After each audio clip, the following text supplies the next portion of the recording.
할렐루야. 예배 자리에 오신 여러분 주님의 이름으로 환영하고 축복합니다. 함께 예배하는 우리 모든 심령 가운데 참 좋으신 우리 주님의 크고 놀라우신 은혜와 평강이 가득 흘러 넘치기를 주님의 이름으로 간절히 소망합니다. 오늘은 잘 알고 계시는 것처럼 종려 주일입니다. 예수님께서 나귀를 타고 예루살렘에 입성하시던 날 사람들은 환호했습니다. 호산나 다윗의 자손이여, 주의 이름으로 오시는 이여. 그렇게 목소리를 크게 외쳐 부르며 종려나무 가지를 흔들고 자기가 입고 있었던 옷들을 벗어 던지며 예수님께서 오시는 길을 맞이하고 또 환호하고 환영하였습니다. 그러나 예수님은 그 환호를 받으시면서도 죽음을 향해 그 걸음을 계속 나아가고 계셨습니다.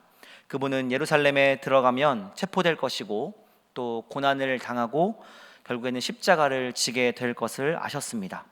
그럼에도 불구하고 그 외에는 우리를 살릴 수 있는 다른 길이 없다는 것을 아셨기에 예수님은 그 길을 선택하셨습니다. 물론 예수님의 자기인식이 이미 고난받는 메시아로 자리 잡고 있었는가 하는 부분에 있어서는 여러 신학적인 토론들이 있습니다. 그러나 예수님은 예루살렘에 들어가면 어떤 일이 일어날지 분명히 알고 계셨습니다. 복음서 곳곳에서 예수님은 자신의 죽음과 부활에 대해 3번 이상 명확하게 제자들에게 예고하셨습니다. 마태복음 20장 18절부터 19절 말씀 같이 한번 읽어보겠습니다. 보라, 우리가 예루살렘으로 올라가노니 인자가 대제사장들과 서기관들에게 넘겨짐에 그들이 죽이기로 결의하고 이방인들에게 넘겨주어 그를 조롱하며 채찍질하며 십자가에 못 박게 할 것이나 제3일에 살아나리라. 아멘. 예수님은 제자들이 이해하지 못하더라도 계속해서 자신이 배신당하고 또 고난당하고 죽임당하고 또 부활할 것을 말씀하셨습니다. 뿐만 아니라 예수님께서 자신의 메시지와 행동이 당시 종교 지도자들과 또 로마 당국의 눈에 위협으로 비춰질 것이라는 사실을 인식하고 계셨습니다. 그분은 수동적으로 끌려간 것이 아니라 십자가를 향해 능동적으로 걸어가셨던 것입니다. 특히 예루살렘 성전 정화 사건, 즉 성전에서 상을 뒤엎고 장사꾼들을 내쫓으신 그 행동은 당시 성전 체제를 정면으로 비판하는 행위였고 이는 곧바로 지도자들의 분노를 사기에 충분했습니다. 예수님은 그것이 자신을 죽음으로 몰아넣을 것을 알고 계셨습니다. 하지만 그 길이 하나님 나라를 이루는 길이기에 우리의 생명을 살리는 유일한 길이기에 기꺼이 그 길을 감당하셨던 것입니다. 그렇게 종려주일은 단지 예수님이 환영받고 입성하신 날만을 기억하고 또 기념하는 것이 아닙니다. 오늘 본문 마태복음 10장은 예수님이 제자들을 세상에 보내시는 장면입니다. 주님은 제자들에게 자신이 겪을 고난과 죽음을 예고하면서도 또 그들에게 복음을 전하러 세상으로 나아가라고 명령하십니다. 가나안으로 가던 백성처럼 여행을 위한 비상금도 없고 여분의 신발이나 또 지팡이도 없지만 당당하게 세상 한가운데로 들어가 천국을 알리라 하는 것이었습니다. 주님은 제자들에게 지금 이 자리에 안주하지 말 것, 그리고 어떤 상황이 닥치더라도 내가 늘 함께 하겠다 하는 이 약속을 주시며 제자들을 이 세상으로 파송하십니다. 이렇게 세상에 들어가 주님의 뜻대로 살아가는 것이 선교이고 또 그것이 주님의 거룩하고 위대한 뜻이라면 뭔가 멋진 미래가 펼쳐져야 할 것 같습니다. 주님이 파송하시면서 주신 귀신 쫓는 능력과 치유하는 능력도 주셨으니 말입니다. 그런데 이런 예상은 여지없이 박살납니다. 마태복음 10장에서 거듭되는 예수님의 설명을 우리가 계속 쭉 살펴보면 자신만만하게 세상으로 걸어 들어가겠다는 우리 모두를 매우 가슴 졸이게 만듭니다. 미움받고 박해당하고 매질당하고 이런 황당한 상황들을 예수님은 단 한 번도 에둘러서 말씀하시지 않으셨습니다. 포장하지도 않고 거침없이 말씀하십니다. 오늘 본문 34절 이하를 우리가 계속해서 쭉 살펴보면 주님은 화평이 아니라 검을 주러 왔고 가족 간의 불화를 만들 것이라고 하면서 제자들이 맞게 될 엄혹한 현실을 가감없이 보여줍니다. 이 길은 분명히 십자가를 지는 고통의 연속이고 자기 목숨을 잃을 수도 있다는 것이라는 의미입니다. 그럼에도 불구하고 주님은 계속해서 그 길을 향해 나아가라고 말씀하십니다. 사실 이런 설명을 들으면 우리는 주머니에서 계산기를 꺼내 두들겨 볼 수밖에 없습니다. 고통만 가득한 길, 또 미래가 도무지 보이지 않는 길을 도대체 누가 좋다고 그냥 그렇게 쉽게 나아갈 수 있겠습니까? 그럴 사람이 아무도 없습니다. 그러고 보면 예수님은 지금 그 말씀을 하고 계시는 것 같습니다. 신앙의 길을 가려면 가는 데 있어서 갈 사람은 가고 안 갈 사람은 그만 두어라. 그리고 만약 가려고 한다면 단단히 마음 먹고 가야 한다. 이렇게 말이죠. 39절 말씀에 보면 당신을 위해 목숨을 잃는 자는 목숨을 얻게 될 것이다. 이렇게 주님께서 말씀하고 계십니다. 그런데 이 구절을 휙 지나지 말고 한번 생각해 보면 좋겠습니다. 좀 엉뚱하게 한번 이 구절을 가지고 생각해 보자면 굳이 내 목숨을 버릴 필요가 있을까? 내가 목숨을 버리지 않으면 그래도 지금 내 목숨은 그대로 있을 텐데 뭐하러 그런 위험 부담을 지면서 예수를 믿지라고 생각할 수 있습니다. 그러니 이 마태복음 10장 39절의 말씀은 이 구절만 놓고 보면 매우 어떻게 보면 어이가 없는 말씀입니다. 설명이 없으면 고개가 갸우뚱해질 수밖에 없는 말씀입니다. 그런데도 우리 주님은 우리의 이런 마음을 잘 아셨던 것 같습니다. 이어지는 40절부터 이 42절의 말씀이 이 우상한 39절에 대한 부연 설명인 것 같습니다. 주님은 지금 이 구절을 통해서 이 일은 목숨과 바꿀 만큼 충분히 가치가 있다라고 하는 것을 보여주고 계십니다. 마태복음 10장 40절부터 42절까지의 말씀을 읽어보면 무엇을 하면 상 받는다라고 하는 이 말씀이 계속해서 반복되고 있습니다. 그런데 여기서 주목할 것은 앞에 누구누구의 이름으로 라는 말이 계속 붙고 있다라고 하는 것입니다. 41절 말씀을 우리 같이 함께 읽어보겠습니다. 10장 41절 말씀, 선지자의 이름으로 선지자를 영접하는 자는 선지자의 상을 받을 것이요 의인의 이름으로 의인을 영접하는 자는 의인의 상을 받을 것이요. 아멘. 선지자의 이름으로 영접하면 선지자의 상을 받고 의인의 이름으로 영접하면 의인의 상을 받습니다. 다시 말해서 우리가 어떤 일을 하든 그 행동의 이유가 분명해야 한다는 것, 그리고 그리스도인은 누구의 명분 아래 살아야 하는지를 가르쳐 주고 있는 대목입니다. 특별히 42절 말씀을 우리가 한번 보면 같이 한번 읽겠습니다. 42절 말씀입니다. 또 누구든지 제자의 이름으로 이 작은 자 중 하나에게 냉수 한 그릇이라도 주는 자는 내가 진실로 너희에게 이르노니 그 사람이 결단코 상을 잃지 아니하리라 하시니라. 아멘. 제자의 이름으로 작은 자에게 냉수를 주는 사람은 결단코 상을 잃지 않는다. 그걸 그리스도인 내가 반드시 보장한다 라고 이렇게 말씀하고 있습니다. 여기서 작은 자라고 하는 말은 원어로 미크로스라고 하는 단어를 사용합니다. 영어로는 마이크로라고 이렇게 하는데 매우 작은 것을 의미하는 단어입니다. 복음서에 보면 이 말이 종종 사용이 되는데 되게 어린 아이들을 지칭할 때 많이 사용되지만 또 이 구절에선 믿음이 그리 강하지 않은 사람 또는 세상에서 만나는 불신자를 뜻하고 또는 사회에서 가치를 인정받지 못하는 이 취약 계층을 뜻하는 단어가 바로 이 미크로스라고 하는 단어입니다.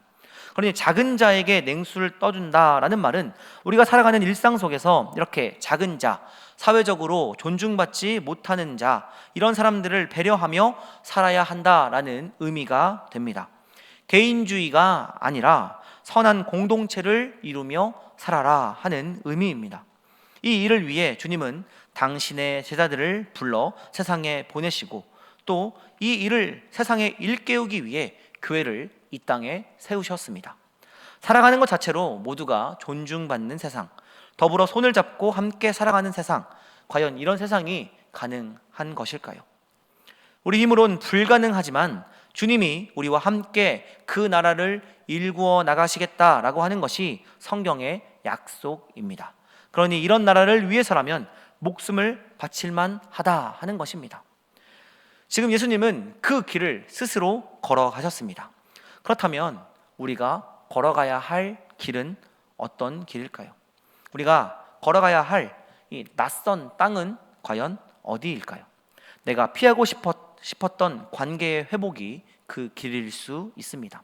사회적 정의를 위해 싸우는 일이 그 길일 수 있습니다. 편안함을 내려놓고 하나님께서 부르시는 길로 나아가는 그 결단이 그 길일 수 있습니다. 가족 간의 갈등 속에서 하나님의 사랑을 드러내는 그 길이 바로 예수님이 걸어가셨던 그 길일 수 있습니다. 이러한 맥락에서 오늘 본문 말씀이 요청하는 그 낯선 땅이라고 하는 곳이 과연 어떤 것인지에 대해서 좀 더 살펴보면 좋겠습니다. 오늘 본문 말씀은 구약의 출애굽 사건과 매우 유사합니다. 익숙한 것들을 내려놓고 완전히 새로운 세상을 향해, 새로운 세계를 향해 떠난다는 점이 그렇습니다. 이런 출애굽 사건에서 가장 중요한 사건을 하나만 꼽으라고 한다면 그것은 누가 뭐라고 하더라도 이 시내산에서 이 하나님께 십계명을 받은 사건이라고 할 수 있겠습니다. 이 사건은 출애굽기 20장에 나오는데 출애굽기 20장 본문의 십계명을 읽다 보면 특이한 것을 우리가 하나 발견할 수 있게 됩니다. 10개의 계명이다 이렇게 이야기를 했는데 각각 계명을 설명하는 분량이 크게 차이가 난다라는 점입니다. 그중 가장 많은 분량을 차지하는 계명이 바로 안식일 준수 계명입니다. 왜 그럴까 한번 생각을 해보니 이스라엘 사람들이 그동안 안식 없는 삶을 살아왔고 가나안으로 가는 그 이유도 이러한 안식의 세계를 찾아가는 것이다 라고 하는 것을 강조하기 위해 이 안식일 계명을 이렇게 길게 설명한 것이 아닐까 하고 생각해 보게 됩니다. 구약에서 가나안 땅을 묘사할 때 젖과 꿀이 흐르는 약속의 땅이라는 표현이 자주 등장합니다. 그 뜻은 간단합니다. 자유와 쉼, 즉 안식이 보장된 땅이라는 의미입니다. 우리도 그렇지 않습니까? 우리 모두 열심히 살아가는 이유가 무엇입니까? 궁극적으로는 참된 안식을 얻기 위한 것 아닐까요? 이것을 위해서 돈을 벌고, 이것을 위해서 보험을 들고, 또 이것을 위해서 아파트도 사고, 또 주식도 하고 등등의 일들을 하고 있는 것 아니겠습니까? 즉 살아간다는 것은 어떤 식으로든 모두 젖과 꿀이 흐르는 가나안을 향해 나아가는 여정으로 귀결된다 하는 것입니다. 이것은 어떤 위험을 무릅쓰더라도 쟁취할 충분한 가치가 있다는 것을 설명해 주는 것입니다. 그런데 문제는 그 젖과 꿀이 흐르는 가나안 땅의 정체가 도대체 무엇이냐 하는 데 있습니다. 막상 그런 땅을 찾아 애굽을 떠나기는 했는데 가나안이 어떤 나라인지는 아직 묘연합니다. 그러니 가다가 옛날 애굽에서 고기 먹던 생각도 나고 또 우리를 이끌어냈던 그 지도자도 원망스럽고 해서 자꾸 뒤를 돌아보게 됩니다. 이렇게 길 잃은 양처럼 오락가락하는 이들을 위해 가나안 땅이 어떤 곳인지 설명해 주는 하나님의 매뉴얼이 바로 이 십계명입니다. 하나님이 시내산에서 십계명을 주신 사건은 단순히 이것을 지켜라 하는 명령이 아니라 둘 중 하나를 잘 생각해서 선택하라 하는 선택지였습니다. 애굽에서 바로가 요구하는 시스템으로 계속해서 살아갈 것인지 아니면 하나님 나라의 시스템으로 살아갈 것인지를 분명하게 결단하라는 도전이고 요청이었던 것입니다. 모세는 시내산에서 새로운 언약 공동체에게 이렇게 말합니다. 출애굽기 20장 8절부터 10절까지의 말씀을 우리 같이 함께 읽겠습니다. 안식일을 기억하여 거룩하게 지키라. 엿새 동안은 힘써 내 모든 일을 행할 것이나 일곱째 날은 내 하나님 여호와의 안식일인즉 너나 내 아들이나 내 딸이나 내 남종이나 내 여종이나 내 가축이나 내 문 안에 머무는 객이라도 아무 일도 하지 말라. 아멘. 이 말씀을 요약하면 두 구절로 줄여집니다. 창조주 하나님이 쉬셨으니 너희도 쉬어라. 그리고 너희가 쉴 때는 내 주위의 모든 이웃과 생명들도 반드시 쉬게 하라. 왜 이런 말씀을 하셨을까요? 그동안 살아온 땅은 바로가 통치하는 이집트였는데 그곳에서는 노동을 중시하고 휴식을 취하는 안식일이라는 것을 보지도 듣지도 못했습니다.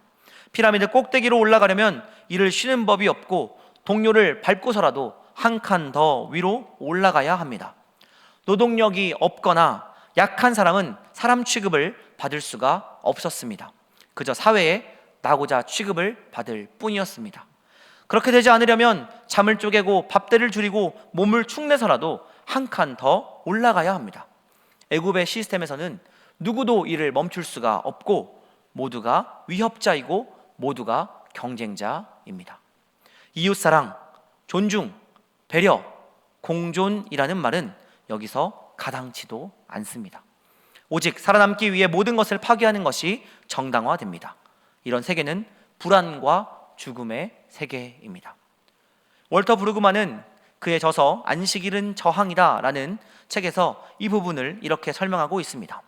이러한 세계에선 생산에 도움이 안 되는 노부모나 동포는 천대받을 수밖에 없습니다. 나에게 조금이라도 위협이 되는 사람은 제거해야 되기 때문에 사람을 죽이는 폭력이 생길 수밖에 없습니다. 서로 간 사랑과 신뢰가 가득해야 할 어떤 성적 관계는 상대를 학대하는 상품으로 아이를 낳기 위한 그러한 전략하고 맙니다. 내가 갖고 싶은 걸 다른 사람이 소유하고 있다면 그것을 강탈할 수밖에 없습니다. 이익을 남기려면 사건을 왜곡하고 말을 돌려 거짓말할 수밖에 없습니다. 탐욕에 헌신하는 삶을 살 수밖에 없습니다. 이것이 바로 하나님께서 허락하여 주신 계명 이전에 이스라엘 백성이 살던 바로의 세계입니다. 그런데 모세가 십계명을 이렇게 읽어줍니다. 너희가 안식일을 지키면 더 이상 그렇게 살 필요가 없다. 나이든 부모를 천대하지 않아도 되고 내 부모를 공경하라 하는 말입니다. 다른 사람을 죽이지 않아도 되고 살인하지 말라 하는 말입니다. 도둑질하지 않아도 되고 거짓 증거하지 않아도 되고 이웃의 것을 탐내지 않아도 된다. 너희는 이제 더 이상 그렇게 살 필요가 없다. 너희가 안식일을 지킨다는 것은 그런 암울한 세계를 떠난다는 서약이며 동시에 이런 복된 쉼을 누릴 땅으로 내가 인도하겠다는 하나님의 약속이다 라는 의미입니다. 신명기 5장 12절부터 14절 말씀에 보면 출애굽기 20장에 나오는 십계명을 똑같이 반복하고 있는 것을 볼 수 있습니다. 그런데 한 가지 미세하게 다른 부분이 보입니다. 우리 5장 12절부터 14절까지를 같이 한번 읽어보겠습니다. 내 하나님 여호와가 내게 명령한 대로 안식일을 지켜 거룩하게 하라.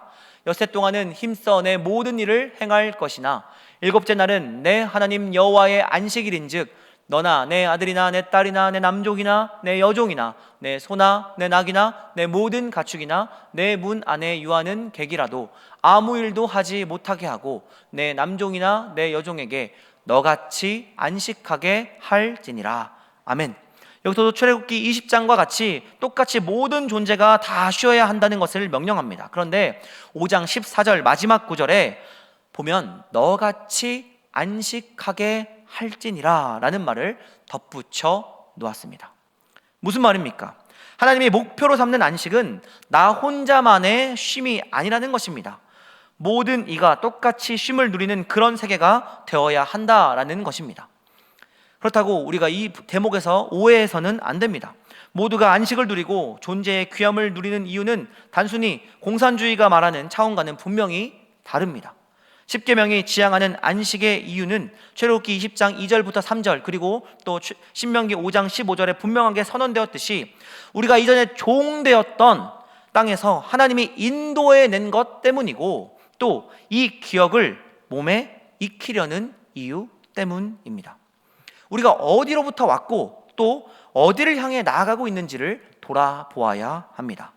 안식일을 거룩히 지키라 라고 하는 계명은 무엇일까요?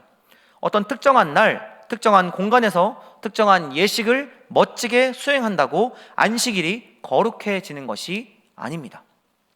안식은 파라오의 세계에서 행하던 습성을 모두 다 중단하고 하나님이 나를 인도하는 기억을 되살리고 그 기억을 몸으로 연습할 때에만 거룩한 안식이 되는 것입니다. 그러니 안식일을 거룩히 지키기 위해선 하나님이 우리를 향해 원하시는 바가 무엇인지를 우리는 분명하게 기억하고 그 기억을 되살리며 살아가야 합니다. 그분의 뜻이 무엇입니까? 그것은 바로 하나님 사랑과 이웃 사랑입니다. 이건 둘로 나눠진 게 아니라 하나의 계명이기도 합니다. 이웃 안에서 하나님의 사랑을 실천하는 것이 바로 참된 거룩의 연습이고 주님이 원하시는 안식이 된다 하는 것입니다. 이 거룩한 안식의 세계는 자기 주장과 자기 탐욕에만 익숙한 세상에서는 굉장히 낯선 명령입니다. 낯선 땅이라는 것입니다. 그러나 우리는 바로 이 낯선 명령으로 부름받았다는 것을 명심해야 합니다. 십계명을 통해 말씀하신 것처럼 우리는 바로의 세계가 아닌 전혀 새로운 하나님의 세상을 향해 여행하도록 부름받았습니다. 그리고 그 목적지는 살아있는 존재라는 그 자체로 소중하게 여겨지며 혼자가 아니라 함께 살아가는 것을 마음껏 만끽할 수 있는 그런 나라입니다. 주님은 이러한 나라를 오늘 본문 말씀을 통하여 작은 자가 기쁜 마음으로 냉수를 대접받는 나라라고 비유하고 계십니다. 사랑하는 여러분, 모든 생명이 그렇게 기쁘게 존중받을 수 있는 나라라면 기꺼이 내 지분을 꺼내놓고 희생하고 봉사할 만한 가치와 의미가 있지 않을까요? 이런 식으로 보면 안식일을 거룩하게 지킨다라는 것은 일종의 저항 행위입니다. 죽음의 시스템 아래 굴복하지 않겠다는 서약이고 또 나 혼자 사는 사회가 아니라 더불어 살겠다는 서약입니다. 주님은 지금 우리에게 이런 나라를 함께 만들기 위해 헌신할 수 있는지, 그 헌신할 마음이 있는지를 물어보고 계십니다. 우리는 무엇 때문에 그리스도인이 되었고 무엇 때문에 그리스도인이라고 하는 이름을 달고 살아가고 있습니까? 바로의 세계에서 홀로 성공하기 위해서인가요? 아니면 작은 자도 기꺼이 대접받고 또 안식을 누리는 모두의 나라를 위해서인가요? 오늘은 종려주일입니다.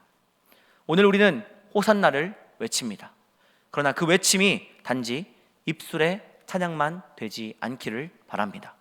주님을 따르는 길은 그보다 훨씬 더 깊은 의미를 담고 있습니다. 우리가 외치는 호산나는 삶으로 주님을 따르겠다는 결단이 되어야 합니다. 우리가 나아가야 할 길이 고통스러운 길이라 할지라도 주님이 가신 길을 따르기로 결단하는 순종의 고백이 되어야 합니다. 우리가 걸어가야 할 그 길 끝에 생명이 있고 소망이 있음을 믿고 고난이 와도 포기하지 않고 주님을 따르겠다고 결단하는 삶이 되어야 합니다. 바라기는 저와 여러분이 걸어가는 땅이 모든 생명을 위한 자유와 안식의 나라를 향한 발걸음이 될 수 있기를 주님의 이름으로 간절히 소망합니다.